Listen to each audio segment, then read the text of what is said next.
السلام علیکم پیارے بچوں، آج ہم آپ کے لیے زبردست کہانی لے کے ہیں۔ کہانی اچھی لگے تو اس کو سبسکرائب، لائک اور شیئر کرنا مت بھولیے گا۔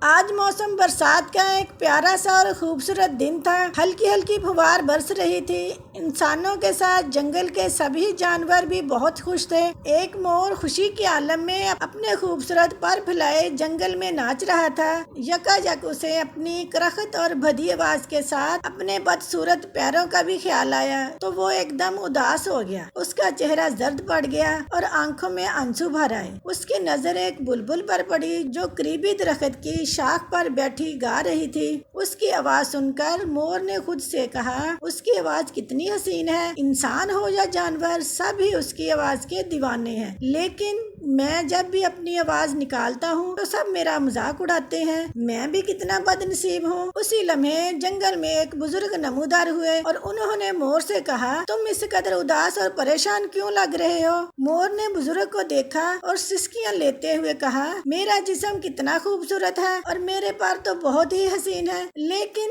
میرے لیے یہ ساری خوبصورتی بیکار ہے، کیونکہ میری آواز اتنی کرخت اور بھدی ہے کہ جو بھی کوئی اسے سنتا ہے وہ خوب ہنستا ہے۔ بزرگ نے پیار سے کہا، تم وہ واحد پرندے ہو جو اداس اور پریشان دکھائی دے رہے ہو۔ خدا نے اپنی مخلوق کو بہت سی نعمتیں عطا کی ہیں، تمہیں خوبصورتی اور حسن سے نوازا ہے، عقاب کو طاقت عطا کی ہے، بلبل کی میٹھی اور سریلی آواز ہے، اس لیے اپنی خامیوں پر پریشان مت ہو بلکہ اپنی خامیوں کے ساتھ جینا سیکھو، اسی میں خوشی بھی ہے اور اطمینان بھی۔ مور بزرگ کی بات سن کر شرمندہ ہوا اور بولا، آپ ٹھیک کہتے ہیں، ہر حال میں اللہ کا شکر ادا کرنا چاہیے۔ میں اللہ کا احسان مند ہوں کہ اللہ نے مجھے خوبصورت پر عطا کیے۔ اس دن کے بعد مور نے اداس رہنا چھوڑ دیا اور خوش خوش رہنے لگا۔